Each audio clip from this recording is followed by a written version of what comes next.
जय हिंद बच्चों, आज का हमारा टॉपिक है ग्राहम्स लॉ ऑफ डिफ्यूजन। तो चलिए शुरू करते हैं। मेरा नाम है जसवीर सिंह, आप देख रहे हैं टीचर जी सुनो अकेडमी।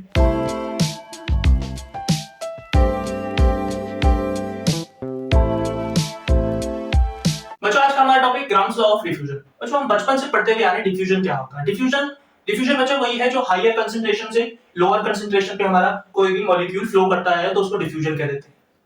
तो इसकी डेफिनेशन क्या बनती है? डिफ्यूजन की डेफिनेशन बनती है बच्चों, the spontaneous flow of molecules the spontaneous flow of molecules from higher concentration to lower concentration। अभी हम यहाँ पे गैसियस की बात कर रहे हैं तो बीच में गैसियस जोड़ लो। गैसियस जोड़ने पे हमारी डेफिनेशन क्या बनेगी? हमारी डेफिनेशन बनेगी the spontaneous flow of gaseous molecule spontaneous flow of gaseous molecules from higher concentration to lower concentration higher concentration to lower concentration। ये मैं डेफिनेशन लिख देता हूं बच्चों। यही हमारा डिफ्यूजन है बच्चों, the spontaneous flow of gaseous molecules from higher concentration to lower concentration. कोई भी गैसियस मॉलिक्यूल है वो हायर कंसंट्रेशन से लोअर कंसंट्रेशन पे जाएगा तो वो डिफ्यूजन कहलाएगा। और इसी में एक चीज होती है बच्चों, इफ्यूजन। मैंने वहां लिख दे रखी है इफ्यूजन। इफ्यूजन क्या होता है? हम आपने किताबों में डिफ्यूजन पढ़ा होगा, उसी के नीचे लिखा होता है इफ्यूजन। इफ्यूजन क्या होता है? ये सेम होता है बच्चों, इफ्यूजन डिफ्यूजन के बराबर जैसा ही होता है, सेम होता है एकदम इफ्यूजन। इफ्यूजन क्या होता है?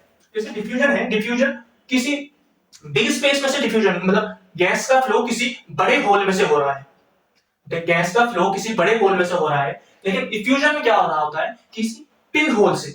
पिन होल मतलब किसी छोटे से बारीक से होल से कोई भी गैस का फ्लो हो रहा हो तो वो इफ्यूजन कहलाता है। जैसे हम एग्जांपल के तौर पे ले लेते हैं, हमारा कोई, जैसे हमारी गाड़ी होती है, एक दिन पहले टायर में हम हवा फुल कराते हैं। हमारी गाड़ी के टायर में होता है पंचर। हम गाड़ी को लाके रखते हैं, दूसरे दिन आके देखते हैं कि क्या होता है बच्चों, हमारा टायर फ्लैट हो जाता है। वही हमारा इफ्यूजन का प्रोसेस है। वही हमारा इफ्यूजन का प्रोसेस है। किसी भी पिन होल से अगर गैस का फ्लो हो, किसी भी पिन होल से मतलब बारीक से होल से गैस का फ्लो हो तो वो हमारा इफ्यूजन कहलाता है। और इसी में थोड़ा सा अपग्रेडेड वर्जन तो जो हमारा होल है, होल का साइज बड़ा हो तो वो डिफ्यूजन कहलाता है। कुछ भी नहीं है इसमें बच्चों, पिन होल। पिन होल इसमें आगे एक लाइन जोड़ देते हैं बस। डिफ्यूजन के लिए एक लाइन जोड़नी है हमको, from pin hole. From pin hole, pin hole से जाए तो वो इफ्यूजन हो जाता है। बाकी डेफिनेशन सेम रहेगी। ठीक है बच्चों, ये तो हो गई हमारी बच्चों वाली बात, छोटी मोटी, ये तो सब जानते हैं कि ये डिफ्यूजन क्या होता है। डेफिनेशन तो आप यूं ही लिख दोगे। इसमें आपको, आप चाहो तो इसको नोट्स बना दीजिए, नोट्स बनाते चलिए, साथ साथ उसमें अपनी कॉपी में लिखते चलिए, नहीं तो स्क्रीनशॉट लेके बाद में लिख लेना। साथ साथ बनाते हुए चलोगे तो ज्यादा इजी रहेगा, ये ज्यादा अच्छा रहेगा। हमने ये देखा कि जो डिफ्यूजन की डेफिनेशन तो इतनी ही है, कुछ नहीं है इसके अंदर आगे, ये तो बच्चों वाली बात है। अब आती है मेन बात, हमारा जो ग्राम्स लॉ ऑफ डिफ्यूजन क्या कहता है। ग्राम्स लॉ ऑफ डिफ्यूजन कहता है कि ग्राम्स लॉ ऑफ डिफ्यूजन हमारी बात करता है रेट ऑफ डिफ्यूजन पे। अब ये रेट ऑफ डिफ्यूजन क्या है? रेट ऑफ डिफ्यूजन, रेट का मतलब होता है number of, rate of diffusion कितने अमाउंट में कोई भी गैस डिफ्यूज हो रही है, कितने अमाउंट में उसका प्रवाह हो रहा है, कितने अमाउंट में वो फ्लो कर रही है। रेट ऑफ डिफ्यूजन कितने अमाउंट, कितना कितना जल्दी वो फ्लो करेगा। आइए इसका ये डिफ्यूजन का, रेट ऑफ डिफ्यूजन का ये लॉ है। रेट ऑफ डिफ्यूजन का हम लॉ देख लेते हैं एक बार। हमारा लॉ क्या है बच्चों? रेट ऑफ डिफ्यूजन का लॉ क्या कहता है? हमारा लॉ कहता है द रेट ऑफ डिफ्यूजन और इफ्यूजन, ये फॉर्मूला जो लॉ है हमारा, इफ्यूजन में भी वही वर्क करेगा जैसे डिफ्यूजन में वर्क करेगा। सेम लॉ लगेगा हमारा बच्चों। The rate of diffusion is inversely proportional to its density और मॉलिक्यूलर मास। या तो वो डेंसिटी के इनवर्सली प्रोपोर्शनल हो या फिर मॉलिक्यूलर मास के इनवर्सली प्रोपोर्शनल हो। आइए देखते हैं। देखिए बच्चों, ये हमारा लॉ है। हमारा लॉ क्या कहता है? द रेट ऑफ डिफ्यूजन और effusion is inversely proportional to under root of density, under root of density या फिर मॉलिक्यूलर मास या मॉलिक्यूलर वेट। मॉलिक्यूलर मास और मॉलिक्यूलर वेट एक ही बात है, आप जानते हैं। डेंसिटी और मॉलिक्यूलर मास और मॉलिक्यूलर वेट। हमारी बुक्स में क्या लिखा हुआ था बच्चों? हमारी बुक्स में लिखा हुआ है, एनसीईआरटी में लिखा हुआ है डेंसिटी। और वैसे हम मॉलिक्यूलर मास भी ले सकते हैं क्योंकि ये एक ही बात है, लगभग एक ही बात है, मॉलिक्यूलर मास और डेंसिटी। इसके अकॉर्डिंग हम फॉर्मूला बना लेते हैं। इसके अकॉर्डिंग हम फॉर्मूला बना लेते हैं। ये क्या कह रहा है? The rate of diffusion. Rate of diffusion को हम आर से डिनोट करते हैं बच्चों। आर है हमारा रेट ऑफ डिफ्यूजन को आर से डिनोट करते हैं। The rate of diffusion is inversely proportional. Inversely proportional का मतलब है 1 to density, inversely proportional to density. Density लिखो चाहे मॉलिक्यूलर मास लिखो चाहे मॉलिक्यूलर वेट लिखो, तो हम एमडब्ल्यू लिख देते हैं बच्चों, मॉलिक्यूलर मास या मॉलिक्यूलर वेट। ये है अंडर रूट में, अंडर रूट टू डेंसिटी और मॉलिक्यूलर मास, ये हमारा अंडर रूट पे है बच्चों। ये हमारा फॉर्मूला बन जाता है, ये हमारा डिफ्यूजन का फॉर्मूला है बच्चों, बहुत इजी है, इसको आप नोट कीजिए। सीधी सी बात है बच्चों, जो हमारा रेट ऑफ डिफ्यूजन है वो इनवर्सली प्रोपोर्शनल होता है मॉलिक्यूलर वेट के। इसका भी मॉलिक्यूलर वेट ज्यादा होगा, वो धीरे धीरे गति करेगा। मतलब ये रेट ऑफ डिफ्यूजन का मतलब तो यही है ना, बहना, फ्लो, फ्लो ही तो है। रेट ऑफ डिफ्यूजन का मतलब फ्लो ही तो है। कितना धीरे मॉलिक्यूलर वेट जिसका जितना ज्यादा होगा वो उतनी ज्यादा भारी गैस होगी और वो उतना धीरे फ्लो करेगा। जिसका मॉलिक्यूलर वेट जितना कम होगा वो ज्यादा तेज, मतलब ज्यादा तेज मूवमेंट करेगा। वो हल्का होगा तो ज्यादा तेज मूवमेंट करेगा ही, वो ऑब्वियस सी बात है। तो जिसका मॉलिक्यूलर वेट सबसे ज्यादा वो भारी गैस है, वो धीरे धीरे फ्लो करेगा। जिसका मॉलिक्यूलर वेट कम है वो जल्दी जल्दी फ्लो करेगा, उसका रेट ऑफ डिफ्यूजन ज्यादा होगा। कहने का मतलब है ये बढ़ेगा तो ये घटेगा, ये बढ़ेगा, रेट ऑफ डिफ्यूजन बढ़ेगा तो मॉलिक्यूलर वेट घटेगा। मतलब रेट ऑफ डिफ्यूजन ज्यादा होगा, ज्यादा ज्यादा फ्लो करेगा तो मॉलिक्यूलर वेट उसका कम होगा। रेट ऑफ डिफ्यूजन हमारा कम होगा तो उसका मतलब है हमारा मॉलिक्यूलर वेट ज्यादा है। एग्जांपल से हम इसको करके देख लेते हैं। हम एग्जांपल उधर देखते हैं। ये बच्चों हमारा एग्जांपल है, रेट ऑफ डिफ्यूजन के हिसाब से अरेंज करना है, किसका सबसे कम फिर उससे बड़ा फिर उससे बड़ा, ठीक है। मतलब सबसे ज्यादा किसमें रेट ऑफ डिफ्यूजन होगा, उसमें उससे कम किसमें, फिर उससे कम किसमें, उससे कम किसमें। हमको रेट ऑफ डिफ्यूजन देखना है इसमें। रेट ऑफ डिफ्यूजन की हम क्या देख रहे थे, मॉलिक्यूलर वेट देख रहे थे उसका। जिसका मॉलिक्यूलर वेट सबसे कम होगा उसका रेट ऑफ डिफ्यूजन सबसे ज्यादा होगा। तो हम इनका मॉलिक्यूलर वेट निकाल लें भाई, हाँ या ना तो बोलो। इनका मॉलिक्यूलर वेट निकाल लेते हैं हम। H2 है, H2 का मॉलिक्यूलर वेट क्या होता है, H2 का मॉलिक्यूलर वेट 2 होता है। सिंपल सी बात है, सर ये क्या पढ़ा रही हो आप। हीलियम का मॉलिक्यूलर वेट 4 होता है, 4 into 2 8 हो जाएगा। कार्बन का मॉलिक्यूलर वेट क्या होता है, कार्बन का मॉलिक्यूलर वेट क्या होता है हमारा, कार्बन का मॉलिक्यूलर वेट 12 होता है। हाइड्रोजन है प्लस में, 4 हाइड्रोजन है, प्लस 4 हो जाएगा 16, 12 प्लस 4 16। ऑक्सीजन का मॉलिक्यूलर वेट हमारा 16 होता है, मल्टीप्लाई बाय 2 में है तो 32। SO2 का मॉलिक्यूलर वेट क्या होता है हमारा, SO2 का मॉलिक्यूलर वेट सल्फर का हमारा 16 मल्टीप्लाई बाय 2 32, और ऑक्सीजन तो है ही 32 प्लस 32 64। यही बच्चों हमारा ऑर्डर आ गया, यही हमारा ऑर्डर आ गया। ये हमारे मॉलिक्यूलर वेट्स निकाले हमने, यही हमारा ऑर्डर है कि किसमें सबसे ज्यादा रेट ऑफ डिफ्यूजन होगा। जो इसमें सबसे ज्यादा हल्का है उसमें रेट ऑफ डिफ्यूजन ज्यादा होगा। हाइड्रोजन हल्का है तो हाइड्रोजन रेट ऑफ डिफ्यूजन उसमें ज्यादा है। ये तो आप जानते ही होंगे, हाइड्रोजन सबसे हल्की गैस होती है, इसलिए उसका रेट ऑफ डिफ्यूजन सबसे ज्यादा होगा।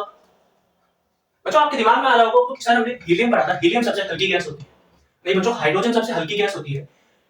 आपके मन में ये भी क्वेश्चन आ रहा होगा फिर प्लेन में हम हीलियम क्यों भरते हैं। प्लेन में बच्चों हम हीलियम इसलिए भरते हैं क्योंकि हीलियम नॉन रिएक्टिव गैस होती है। अगर मान लो हम प्लेन की टायर में हाइड्रोजन भरते हैं, हाइड्रोजन से प्लेन का टायर फिल कर दिया, जब प्लेन लैंड करेगा और उसमें टायर में फ्रिक्शन होगा, फ्रिक्शन से हीट पैदा होगी तो ट्रेन बम की तरफ फट जाएगा, हाइड्रोजन बम की तरफ फट जाएगा ट्रेन, प्लेन हाइड्रोजन बम की तरह हमारा प्लेन फट जाएगा। और अगर इसमें हीलियम होगी तो हीलियम हीट के साथ रिएक्ट नहीं करती, हमारी हीलियम नोबल गैस है, नॉन रिएक्टिंग गैस है, इसलिए हम प्लेन की टायर में हीलियम यूज करते हैं। लेकिन हाइड्रोजन हमारी सबसे हल्की गैस होती है। आप देख सकते हैं मॉलिक्यूलर वेट है, मॉलिक्यूलर वेट उसका हाइड्रोजन का 2 है, हीलियम का 8 है, मीथेन का CH4 का 16 है, O2 का 32 है, SO2 का 64 है। ये बच्चों हमारा अगर कंपेयर करने को आ जाए तो कंपेयर हम इससे ऐसे करेंगे। ये हमारा फॉर्मूला हो गया, वो कंपेयर करने का तरीका हो गया, कंपेयर करके दिखा दिया हमने, एग्जांपल दिखा दिया आपको। एक एक क्वेश्चन और आता है, एक क्वेश्चन आता है रेशियो निकालते हैं, दो गैसेस दे देंगे आपको, उसमें रेशियो निकालना है आपको। दो गैसेस दे देंगे, उसका रेशियो निकालना है, रेशियो में रेट ऑफ रेशियो निकालना है उसका। तो रेशियो कैसे निकाले, रेशियो कैसे निकाले, दो गैसेस है, दो गैसेस का फॉर्मूला है। ये एक गैसेस का फॉर्मूला है, एक गैसेस को हम R1 दे देते हैं, एक गैस R1 है, दूसरी गैस R2 है, दूसरी गैस हमारी R2 है, ठीक है। एक का मॉलिक्यूलर वेट M1 है, एक का मॉलिक्यूलर वेट M2 है, मॉलिक्यूलर वेट M1 है, मॉलिक्यूलर वेट M2 है। इसका फॉर्मूला बनाना है हमको, इसका रेशियो निकालना है, डिवाइड करना है, इनका फॉर्मूला बनाएंगे हम। ये फॉर्मूला है, इसको एक का फॉर्मूला है, ये सिंगल गैस का फॉर्मूला है, इसको डबल का बनाएंगे हम। अब ऊपर लिख देंगे हम, ऊपर लिख देंगे हम R1, नीचे लिख देंगे R2 इक्वल टू, अब ये इनवर्सली प्रोपोर्शनल है, इनवर्सली प्रोपोर्शनल है तो R1 का जो MW है रूट अंडर MW वो नीचे आएगा, R2 का ऊपर आएगा। इतनी सिंपल मैथ तो आप जानते ही हैं, 10वीं पढ़ी है कि नहीं पढ़ी। हाँ 10वीं पढ़ी है ना, 10वीं का ही मैथ्स है, सिंपल मैथ्स है बस। तो हम रूट अंडर में R1 का इनवर्सली प्रोपोर्शनल है तो नीचे आएगा, MW नीचे आएगा, मॉलिक्यूलर वेट 2 नीचे आएगा और मॉलिक्यूलर वेट 1 नीचे आएगा और मॉलिक्यूलर वेट 2 ऊपर आएगा। इन दोनों के इनवर्सली प्रोपोर्शनल हो गए। अब हम इसमें रेशियो निकाल सकते हैं। एग्जांपल के तौर पे देख लेते हैं। एग्जांपल, अगर बच्चों आपको लगता है कि काफी मैं स्लो पढ़ाता हूं तो आप स्पीड 2 की स्पीड में देख लो। अगर आपको लगता है काफी तेज पढ़ाता हूं तो उसको कम करके देख लो। एक क्वेश्चन देख लेते हैं बच्चों। दो गैसेस हैं, उसको कंपेयर कराना है, रेशियो निकालना है उसका, उसके हिसाब से क्वेश्चन देख लेते हैं। हमारी दो गैसेस हैं, दो गैसेस है, गैस 1 है, गैस 1 हम हीलियम ले लेते हैं, गैस 2 हम मीथेन ले लेते हैं, CH4 ले लेते हैं, CH4, गैस 1 और गैस 2, ये 1 है, ये गैस 1 है, ये गैस 2 है, लिखने की जरूरत है क्या? ये गैस 2 है। इसका रेशियो निकालना है हमको, रेट ऑफ डिफ्यूजन का रेशियो निकालना है। रेट ऑफ डिफ्यूजन का रेशियो कैसे निकालेंगे? रेट ऑफ डिफ्यूजन का फार्मूला अभी आपको बताया है हमने। रेट ऑफ डिफ्यूजन का फार्मूला है, रेट ऑफ डिफ्यूजन का फार्मूला लिखते हैं R1 upon R2 equal to root under molecular weight of second gas upon molecular weight of first gas। अब हमारा फर्स्ट गैस कौन सी? फर्स्ट गैस हीलियम है, second gas CH4 है। निकाल लेते हैं CH4 का। CH4 का मॉलिक्यूलर वेट कितना होता है? CH4 का अभी बताया हमने आपको 16 होता है, तो हम 16 लिख देंगे। हीलियम का मॉलिक्यूलर वेट कितना होता है? हीलियम का हमने अभी आपको बताया, ये He2 का मॉलिक्यूलर वेट था, He2 का मॉलिक्यूलर वेट है यहाँ पे। ये हीलियम का, एक सिंगल हीलियम का 4 आ जाएगा, 4 आ गया। इसको मैथ्स लगाओ, हमारी 10th की सिंपल मैथ्स, 9 10 की सिंपल मैथ्स, इसको काट दो। 4 1 4, 4 4 से 16, 4 4 से 16, 4 1 4, 4 4 से 16। ये अभी भी रूट अंडर में है, अभी भी रूट अंडर में है ना, रूट अंडर हमको हटाना है, 2/1 हो गया। अब इसका रेशियो देखना है हमको। जो बच्चों हमको रेशियो देखना होगा तो इसका रेशियो होगा 1:2। 1:2 क्यों होगा? क्योंकि गैस 1 हमारे हमने नीचे लिखी थी, गैस 1 हीलियम का है, हीलियम हमारी गैस 1 है, 1:2, और हमारी मीथेन हमारी गैस 2 है, इसलिए 1:2। हीलियम मीथेन से हल्की होगी, हीलियम मीथेन से हल्की होगी। तो बच्चों आपको समझ में आया होगा, समझ में आया ही होगा बच्चों, इतनी इजी वे में पढ़ा रहा हूं, समझ में आया होगा, कुछ तो समझ में आया होगा। तो चलिए क्वेश्चंस देखते हैं, क्वेश्चंस के एक दो क्वेश्चन देख लेते हैं तो और भी ज्यादा अच्छी तरह समझ में आ जाएगा। बच्चों ये हमारा एक क्वेश्चन है, इसको आपको देखना है। हमारा क्वेश्चन क्या है? तो हमारे 3 बलून है, 3 बलून में हम गैस भर रहे हैं, हम 3 बलून को गैस से फिल कर रहे हैं। हमारी पहली गैस है H2, दूसरी गैस है Cl2, तीसरी गैस है हमारी O2। विच बलून, कौन सा बलून पहले फूलेगा? अरे सर कैसे सवाल पूछ रहे हो, ऐसे ऐसे मेरे माइंड में आ रहा है आप कैसे सवाल पूछ रहे हो, कैसे इजी से सवाल पूछ रहे हो। आएंगे बच्चों, हार्ड सवाल पे भी आएंगे, पहले ये तो करो। वही है बच्चों, ये पहले जो बताया था मॉलिक्यूलर वेट से, मॉलिक्यूलर वेट किसका ज्यादा हो, आपको निकालने की जरूरत नहीं है, देख के बता दोगे आप। हाइड्रोजन का मॉलिक्यूलर वेट सबसे ज्यादा, हाइड्रोजन का मॉलिक्यूलर वेट सबसे कम होगा तो ये सबसे पहले फूलेगा। रेट ऑफ डिफ्यूजन ही तो है, उसमें बलून में गैस को फिल कर रहे हैं, कौन सबसे पहले भरेगा? तो रेट ऑफ डिफ्यूजन निकालना है, H2, H2 हमारी सबसे पहले भरेगा क्योंकि ये सबसे हल्की गैस है, इसलिए सबसे पहले भरेगा। O2 या Cl2 कौन सा सेकंड नंबर पे भरेगा, वो बताओ कौन सा हमारा सेकंड नंबर पे भरेगा? वो सिंपल सी बात है, आपको ऑक्सीजन का मॉलिक्यूलर वेट याद होगा, ऑक्सीजन का मॉलिक्यूलर वेट 16 होता है, मल्टीप्लाई बाय 2 32 हो गया, तो ये सेकंड नंबर पे भरेगा।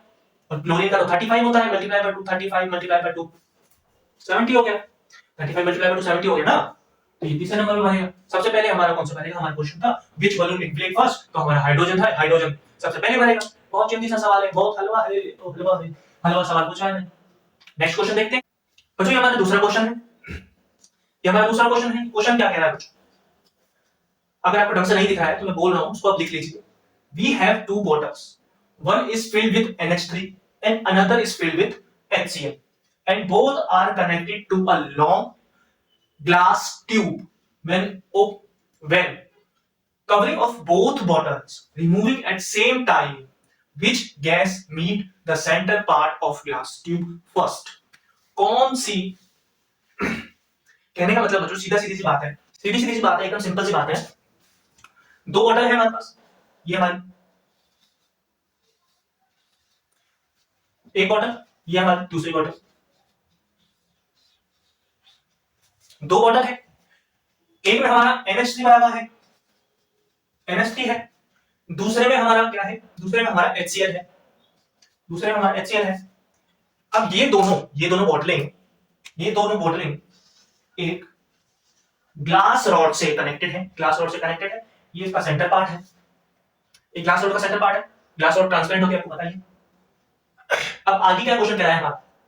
अगर दोनों बोतल की कवरिंग, जो दोनों बोतल की ढक्कन है, इन दोनों बोतल के ढक्कन को हम एक ही समय पे एट द सेम टाइम एक ही समय पे रिमूव कर दें, एक ही समय पे रिमूव कर दें, तो कौन सी गैस ग्लास ट्यूब के सेंटर में पहले पहुंचेगी, मतलब ये जो सेंटर है इसको पहले कौन क्रॉस करेगी, मान लो पहले ये सेंटर पार्ट को ये पहले कौन क्रॉस करेगी। हम इन दोनों को एक साथ हटा दिया, ओपन हो गए। अब बताइए कौन सी NH3 की HCl, कौन सी गैस फर्स्ट पहले इस सेंटर पार्ट को मीट करेगी, इस सेंटर पार्ट को क्रॉस करेगी। वीडियो पॉज कीजिए, जवाब लिखिए, क्वेश्चन खुद से करेंगे तो ज्यादा फायदे में रहेंगे, हम तो बताएंगे ही। तो करिए बच्चों, बहुत अच्छे आपने कर लिया, तो अपना क्वेश्चन मैच कीजिए। हमने क्या कहा था कि NH3 है और HCl है, कौन सी हमारी गैस पहले ग्लास ट्यूब के सेंटर पार्ट को क्रॉस करेगी।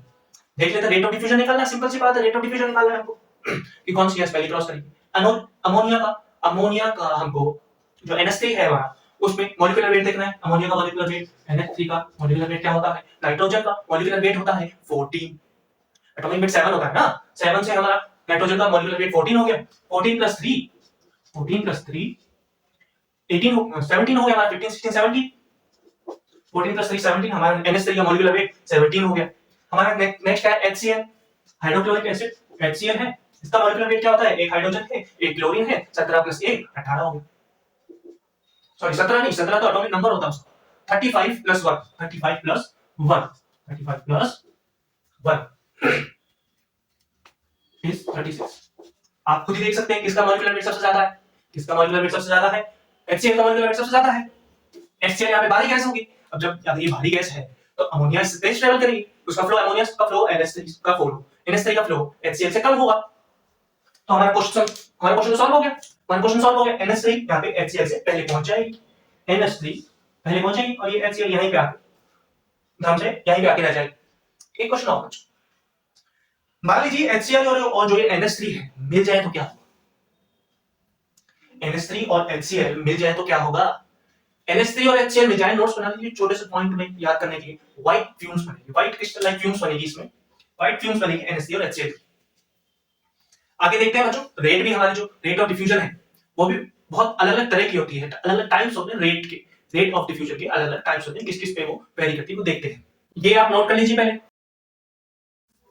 बच्चों, अब हमारे जो रेट ऑफ डिफ्यूजन है वो अलग अलग टाइप के होते हैं, अलग अलग तरह पे वेरी करते हैं। कौन कौन से टाइप के होते हैं पहला देख लेते हैं हम। पहला होता है हमारा वॉल्यूम के basis, volume of rate, volume flow rate मतलब कितना वॉल्यूम, हमारा हमारा जो रेट होगा, हमारा जो रेट ऑफ डिफ्यूजन होगा उसमें कितना वॉल्यूम, कितनी जगह से कितने वॉल्यूम से वो निकलेगा, कितना वॉल्यूम उसका उसको मिलेगा। Volume volume flow rate, volume flow rate हमारा फर्स्ट है। इसका फॉर्मूला क्या बनेगा, वॉल्यूम की बात हो रही है, हमारा रेट है, रेट इक्वल टू वॉल्यूम की बात हो रही है और किसने किस वॉल्यूम की बात हो रही है और टाइम सेकंड कितना किसी न किसी टाइम में तो निकलेगा, जो हमारा वॉल्यूम से निकलेगा, जो जितना वॉल्यूम निकला गैस का वो कितना कुछ ना कुछ टाइम तो लेगा ना निकलने के लिए। तो rate equal to volume upon time. बच्चों इसमें एक बात नोट करने वाली है, एक बात याद करने की है कि प्रेशर, हमारा जो प्रेशर है वॉल्यूम है और टाइम है, प्रेशर है वॉल्यूम है टाइम है, अगर नहीं दिया हुआ है आपको क्वेश्चन में, अगर क्वेश्चन में नहीं दिया हुआ है तो आपको इसको कांस्टेंट मान के चलना है। ये बहुत बहुत नोट करने वाली बात है, बहुत ज्यादा इंपॉर्टेंट बात है, बहुत ज्यादा लोग नहीं बताते। जो हमारा प्रेशर वॉल्यूम और टाइम है, प्रेशर वॉल्यूम और जो हमारा टाइम है, अगर आपको क्वेश्चन में नहीं दिया हुआ है तो उसको आप कांस्टेंट लेके चलेंगे। इस चीज पे आ जाते हैं, हमारा जो रेट ऑफ डिफ्यूजन है equal to volume upon time होगा। दूसरा वाला देख लेते हैं, दूसरी वाली कंडीशन, हमारी सेकंड कंडीशन है moles, moles flow rate, moles flow rate, moles flow rate.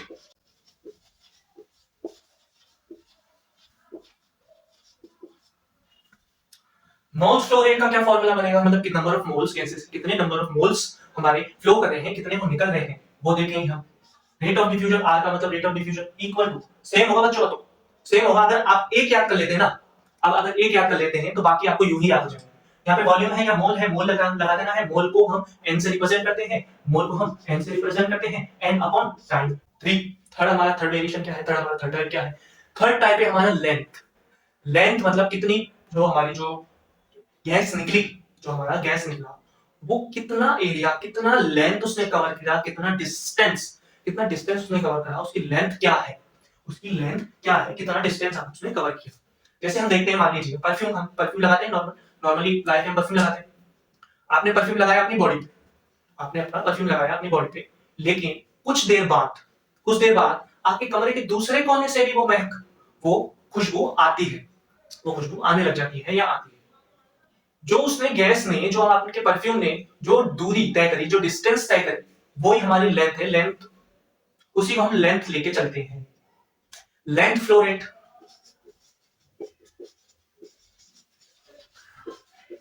Length flow rate R is equal to N की जगह लेंथ लगा दो, एन की जगह लेंथ लगा दो, L upon T, length upon T. ये हमारे फॉर्मूले बन गए, ये हमारे वॉल्यूम फ्लो रेट है, मोल फ्लो रेट है, लेंथ फ्लो रेट है। आगे देखते हैं इनके फॉर्मूलेस, देखते हैं कि इनको हमको लिखना भी तो है, इनको हमको सॉल्व भी तो करना है, क्वेश्चन में आ जाए तो। मान के चलते हैं बच्चों हमारी दो गैसेस है, गैस वन और गैस टू। इसमें हमको रेशियो बताना है, वॉल्यूम वगैरह इनको लेकर, इनकी वॉल्यूम वगैरह इनको लेकर। पहला हमारा फॉर्मूला क्या था बच्चों? पहला हमारा फॉर्मूला था R1/R2 is equal to root under MW2 मतलब molecular weight 2 upon molecular weight 1। R1/R2 equal to root under molecular weight sorry MW2 equal to मतलब अपॉन में MW1। ये हमारा पहले वाला फॉर्मूला। लेकिन इसमें वॉल्यूम और टाइम तो आ नहीं रहा, वॉल्यूम और टाइम तो आ नहीं रहा, तो गैस 2 है और गैस 1 है। गैस 1 का वॉल्यूम 1 ले लेते हैं, टाइम 1 ले लेते हैं। गैस 2 का वॉल्यूम 2 ले लेते हैं, टाइम 2 ले लेते हैं। इक्वल टू यही होगा MW2 अपॉन MW1। हम इसका गैस 1 का वॉल्यूम 1 ले लेते हैं, V1 upon T1 divided by V1 upon T1 divided by V2 upon T2, V2 upon T2 equal to MW2 upon MW1। इस वाले को ऊपर लेके जाएंगे, इस वाले को हम ऊपर लेके जाएंगे तो V1 upon V2 multiplied by T2 upon T1 equal to root under MW2 upon MW1। MW2 upon MW1 ये हमारा फॉर्मूला हो गया वॉल्यूम के रिगार्डिंग। वॉल्यूम के रिगार्डिंग ये हमारा फॉर्मूला हो गया। अब मैंने आपको कहा था आप एक फॉर्मूला याद करोगे बाकी ऑटोमेटिक हो जाएंगे। अब मोल के अकॉर्डिंग आ जाए, मोल के अकॉर्डिंग आ जाए, मोल के अकॉर्डिंग आ जाए तो जहां पे V1 है और V2 है आगे N1 और N2 लगा दो। N1 upon N2 multiplied by T2 upon T1 equal to root under MW2 upon MW1। ये हमारा मोल के रिगार्डिंग इक्वेशन आ गई। मोल्स पूछा है तो मोल्स के रिगार्डिंग आ गई। अगर मान लीजिए वॉल्यूम हमारा नहीं है, मोल्स हमारा नहीं है, लेंथ पूछ ले, लेंथ हमारा पूछ ले तो जहां पे N1 है या जहां पे V1 है उसको चेंज कर दो। L1 upon L2 multiply by T2 upon T1 equal to root under MW2 upon MW1। ये हमारी लेंथ के अकॉर्डिंग आ गई। बच्चों फटाफट से इसको नोट कर लीजिए अपनी कॉपी में, बहुत इजी सा है। ये हम आपको ये फॉर्मूला है इसको याद करके रखना है, कुछ नहीं। ये फॉर्मूला हम कैसे बनाना है आपको बता दिया, ये फॉर्मूला है, फॉर्मूला याद कर लीजिए। इसके रिगार्डिंग क्वेश्चंस कर लेते हैं बस। ये हमारा क्वेश्चन है, हमको इसको सॉल्व करना है। हमारा क्वेश्चन क्या कहता है, 60 ml of gas 1 diffuse through a permeable membrane. कोई 60 ml गैस 1 हमारी 60 ml है, वो डिफ्यूज करती है permeable through a permeable membrane से। उसी समय जो हमारी 50 ml गैस है, जो सेकंड वाली गैस है हमारी 50 ml है, उसी समय सेम कंडीशन का मतलब है जो हमारी प्रेशर टेंपरेचर वगैरह जो है ये कांस्टेंट रहेंगे, ये हमारे कांस्टेंट रहेंगे। 50 ml of gas, second gas in the same condition. If the molecular weight मतलब volume, मतलब sorry, molecular weight of if the molecular weight of a gas first is 64, then find out the molecular weight of gas 2. gas 2 का हमारे को molecular weight निकालना है, हमको volume दे रखा है, दोनों गैस का हमको वॉल्यूम दे रखा है, वॉल्यूम से रिलेटेड क्वेश्चन है हमारा। हमारा फॉर्मूला क्या लगेगा, हमारा फॉर्मूला लगेगा सबसे पहला फॉर्मूला वॉल्यूम वाला, एक आपको याद करना है जो सिर्फ एक, बाकी अपना हो जाएगा। V1 volume 1 gas 1 volume 1 upon V2 multiplied by T2 upon T1 equal to root under molecular weight of second gas upon molecular weight of first gas, molecular weight of first gas। ये हमारा formula है। इसके according हमको देखना है हमको क्या क्या दिया हुआ है और इसको सॉल्व करेंगे। फिर हम आइए देखते हैं हमको पहले सबसे पहले क्या दिया हुआ है। हमको दिया हुआ है वॉल्यूम ऑफ फर्स्ट गैस दे रखा है, वॉल्यूम ऑफ सेकंड गैस दे रखा है। टाइम हमारा जो सेम कंडीशन है, इसका मतलब टाइम कांस्टेंट रहेगा। टाइम हमारा कांस्टेंट है, सेम कंडीशन है। वॉल्यूम फर्स्ट हमको दे रखा है, वॉल्यूम फर्स्ट हमको क्या दे रखा है 60 ml। वॉल्यूम फर्स्ट हमको 60 ml दे रखा है, volume first 60 ml upon volume 2 दे रखा है 50 ml। क्वेश्चन में हमको वॉल्यूम 2 दे रखा है 50 ml multiplied by T2 upon T1। Same condition है, कर दें कांस्टेंट है, सेम कंडीशन 1 आ गया, करने के बाद 1 आ जाएगा equal to root under molecular weight of second gas upon molecular weight of first gas. हमको molecular weight of second gas निकालना है, हमको molecular weight of second gas तो निकालना है। Molecular weight of second gas MW2 molecular weight of first gas हमको दे रखा है, क्या दे रखा है molecular weight of first gas? Molecular weight of first gas हमको दे रखा है 64। Molecular weight of first gas हमको दे रखा है 64। बस हम इसको सॉल्व कर लेंगे, सिंपल सी बात है, इसको सॉल्व कर लेंगे। 0 से 0 कैंसिल, 6/5 वहां पे मल्टीप्लाइड बाय 1 था, 1 से मल्टीप्लाई करने का मतलब नहीं है, equal to root under molecular weight of 2 और 64। अब हमको यहाँ पे ये रूट अंडर है, इसको हटाना है। रूट अंडर हटाएंगे ना, रूट अंडर हटाने के लिए सिंपल सी मैथ्स है, आपको बताई है। यहाँ पे हमको दोनों साइड स्क्वायर कर देना है, रूट अंडर हट जाएगा। दोनों साइड हम स्क्वायर कर देंगे, रूट अंडर हट जाएगा। यहाँ पे स्क्वायर करा 6 6 जा 36, 5 5 जा 25 इक्वल टू रूट अंडर हट गया यहाँ पे मॉलिक्यूलर वेट और 64। अब इनको सॉल्व करेंगे हम, ये से मल्टीप्लाई होगा, से डिवाइड होगा। MW2 equal to 36 multiply by 64 upon 25। इसका आंसर क्या आएगा, आपको सॉल्व करिए। आंसर को लमसम आएगा 92.16 के आसपास आएगा। आंसर 92.16 अप्रोक्सीमेट यही आएगा इसका आंसर। आप इसको सॉल्व करेंगे तो इजीली आपका आंसर आ जाएगा। एक और क्वेश्चन देख लेते हैं हमारा आखिरी क्वेश्चन, लास्ट क्वेश्चन। जो rate of diffusion of molecular weight of unknown gas है वो जस्ट डबल ऑफ O2 है, तो unknown gas is 56 ml rate of diffusion of O2 है। हमको जो अननोन गैस का वॉल्यूम है वो 56 ml है, ऑक्सीजन का हमको निकालना है रेट ऑफ डिफ्यूजन। फॉर्मूला हम लगा देंगे, टाइम इसमें दिया हुआ नहीं है तो कांस्टेंट मान के चलो, टाइम इसमें है नहीं, कांस्टेंट मान के चलो। हमारे क्वेश्चन क्या कह रहा है, जो मॉलिक्यूलर वेट है वो O2 के मॉलिक्यूलर वेट से जस्ट डबल है। MW of unknown gas is just double of O2, 2 into O2 और O2 का मॉलिक्यूलर वेट क्या होता है? O2 का मॉलिक्यूलर वेट 32 होता है। 32 2 into 32 ये हो गया मॉलिक्यूलर वेट। O2 का 32 और ये अननोन गैस का 2 into 32। ठीक है, ये क्वेश्चन देखते हैं आगे देखते हैं। Rate of diffusion of unknown gas upon rate of diffusion of O2 equal to rate of diffusion of O2 equal to molecular weight of O2, sorry molecular weight of O2 upon molecular weight of unknown gas usually लिखते हैं molecular weight of unknown gas. Rate of diffusion molecular weight of unknown gas है हमारा, molecular weight of O2 क्या है हमारा 32, molecular weight of O2 है 32 और rate of diffusion O2 निकालना है। Rate of diffusion unknown gas 56 ml दे रखा है। O2 मॉलिक्यूलर वेट हमको दे रखा है 2 into मॉलिक्यूलर वेट हमको O2 का पता है, मॉलिक्यूलर वेट O2 का होता है 32 और अननोन गैस का होता है 2 into 32, जस्ट डबल है ना, जैसे डबल है क्वेश्चन में इसलिए 2 into 32 कर दो। 32 से 32 कैंसिल, रूट अंडर में 2 हो गया। यहाँ पे O2 का हमको निकालना है rate of diffusion of O2 ये 56 है, 56 यहाँ पे चला जाएगा, डिवाइड से मल्टीप्लाई में हो जाएगा, तो हम इसको ऐसे लिख सकते हैं 56 रूट अंडर 2 ml पर सेकंड